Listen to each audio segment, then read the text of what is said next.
Medina इस वक्त सुकून में डूबा हुआ था। गलियां खामोश थीं और घरों के दरवाजे बंद थे, लेकिन इस खामोशी में एक अनजानी बेचैनी छाई हुई थी। हज़रत फ़ातिमा रज़ी अल्लाह अन्हा तहज्जुद की नमाज पढ़कर फारिग हुई। इसने सजदे से सर उठाया, दुआ में हाथ उठाए और होठों पर खामोश दुआएं जारी थीं। इसके दिल में एक अजीब सा एहसास था, घबराहट का एक नाकाबिल फहम एहसास। इतने में दूर पहाड़ों से गरजदार आवाज आई। ये शेर की धार थी, लेकिन इस रात मामूल से ज्यादा सख्त और सख्त लग रही थी। हजरत फातिमा रजी अल्लाह अन्हा ने आंखें खोलकर आसमान की तरफ देखा। इसके जहन में एक ख्याल आया, क्या कोई परेशानी आ रही है? मदीना के करीब पहाड़ी जंगल अक्सर शिकारियों का शिकार रहता था। कोई वहां जाने का सोचता भी नहीं था, खासकर रात को। इसी जंगल के दूसरी तरफ एक खस्ता हाल झोंपड़ी में एक बेवा रहती थी। इसका कोई खानदान नहीं था, कोई सहारा नहीं था, खाने का कोई जरिया नहीं था। वो कई रातें भूखी गुजारती, लेकिन मदीना के लोग उनके बारे में बहुत कम जानते थे। हत्ता कि हज़रत फ़ातिमा रज़ी अल्लाह अन्हा भी उनके हालात से बेखबर थी। अगली सुबह हज़रत फ़ातिमा रज़ी अल्लाह अन्हा को हज़रत सल्लल्लाहु अलैहि वसल्लम के घर जाना था। वो अकेली घर से निकल गई। दरवाजे पर पहुंचकर वो अचानक रुक गई, जैसे उसके कदम अपनी मर्जी से रुक गए हों। वो चंद लम्हे वहीं खड़ी रही। हज़रत फ़ातिमा रज़ी अल्लाह अन्हा दरवाजे पर रुक गई और अंदर की आवाज़ें सुने। आपके प्यारे वालिद हज़रत मोहम्मद सल्लल्लाहु अलैहि वसल्लम अपने चंद असहाब से गुफ्तगू कर रहे थे। इसके लहजे में परेशानी के आसार नुमायां थे। नबी करीम सल्लल्लाहु अलैहि वसल्लम फरमा रहे थे कि ए मेरे सहाबा, किया तुम जानते हो कि मदीना की सरहद के करीब पहाड़ के इस पार जंगल के दूसरी तरफ एक बेवा रहती है। इसका शौहर अल्लाह की राह में शहीद हुआ। वो बहुत गरीब है। वो इंतहाई तंगदस्ती की जिंदगी गुजार रही है। वहशी भी अल्लाह की मखलूक हैं। वो भी अल्लाह को याद करते हैं। जो अल्लाह का नाम लेगा उसे कोई नुकसान नहीं पहुंचेगा। ये अल्फाज हज़रत फ़ातिमा रज़ी अल्लाह अन्हा को छू गए। इसकी आंखों से खामोश आंसू बह रहे थे। इसके दिल में एक ख्याल पैदा हुआ, जब मेरे वालिद एक अजनबी बीवी की भूख और तकलीफ के बारे में फिक्रमंद हैं, तो क्या ये मुमकिन है कि मैं, इसकी बेटी, पीछे रह जाऊं? वो कुछ कहे बगैर दरवाजे से पीछे हट गई। वो दाखिल नहीं हुई, सलाम नहीं किया, ना बोले। खामोशी से वो वापस मुड़ी और अपने घर की तरफ चली गई, लेकिन दिल में अज़्म लिए कि वो भी कुछ करेगी।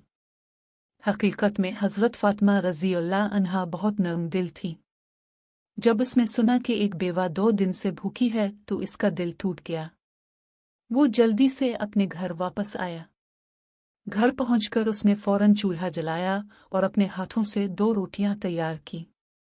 वो भी कुछ खजूरें लेकर कपड़े में बांध कर तैयार हो गई। वो जाने ही वाली थी कि सलमा रज़ी अल्लाह अन्हा दरवाजे से दाखिल हुई। सलाम करने के बाद इसने कहा, ए फ़ातिमा, मैं तुमसे मिलने आई थी, लेकिन तुम कहाँ जा रही हो? हज़रत फ़ातिमा रज़ी अल्लाह अन्हा ने जवाब दिया कि मदीना की सरहद के इस पार पहाड़ के करीब एक जंगल के किनारे एक बेवा रहती है। वो 2 दिन से भूखी है। मैं इसे खाना देने जा रही हूँ। यह सुनकर सलमा रज़ी अल्लाह अन्हा ने हैरत से कहा कि तुम वहाँ अकेले कैसे जाओगे? वो रास्ता खतरनाक है। तुम्हें जंगल से गुजरना है और वहशी जानवरों से भी खतरा है। हज़रत फ़ातिमा रज़ी अल्लाह अन्हा नरमी से मुस्कुराएं और फरमाया, किया तुम नहीं जानते कि इस दुनिया की हर चीज़ अल्लाह की बनाई हुई है, यहाँ तक कि जंगली जानवर भी अल्लाह को याद करते हैं। अगर दिल में नियत खालिस हो तो अल्लाह तुम्हारी हिफाजत करेगा। ये कहकर वो धूप में झुलसते रेतले रास्ते पर सहरा की तरफ रवाना हो गई।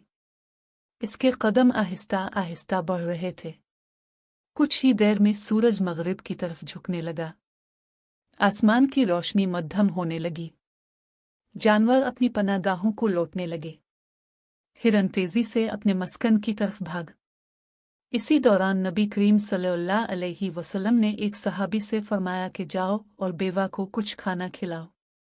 अभी वो सहाबी उठने ही वाले थे कि रसूल अल्लाह सल्लल्लाहु अलैहि वसल्लम मुस्कुराए और फरमाया कि शायद तुम नहीं जानते कि फ़ातिमा चली गई है।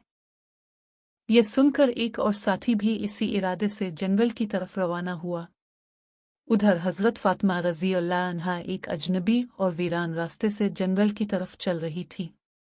वो अकेली थी, लेकिन इसके कदमों में कोई हिचकिचाहट नहीं थी। इसी दौरान साथी भी जंगल में दाखिल हो चुके थे, लेकिन दोनों को एक दूसरे की मौजूदगी का इल्म न था। रास्ते में हज़रत फ़ातिमा रज़ी अल्लाह अन्हा को एक अजीब सा एहसास हुआ, जैसे कोई उनके पीछे पीछे हो। ज़मीन खामोश थी, लेकिन वो हवा में हलचल महसूस कर सकती थी। वो रुका और पीछे मुड़कर देखा कि एक शेर खामोशी से उसके पीछे पीछे चल रहा है। शेर करीब आया, लेकिन हज़रत फ़ातिमा रज़ी अल्लाह अन्हा पर खौफ का कोई निशान तक न था। वो ज़मीन पर खड़ी हुई और शेर को सीधी आंखों में देखते हुए धीमी आवाज़ में बोली, हे जंगल के शेर, तुम अल्लाह की मखलूक हो और मैं भी। अल्लाह ने तुम्हें ताकत दी है, लेकिन इसने मुझे अज़्म भी दिया है। क्या तुम नहीं जानते कि अल्लाह ने भूखों को खाना खिलाने का हुक्म दिया है, और मैं इसी मकसद के लिए निकली हूँ। मेरा दिल खुशी से भरा हुआ है।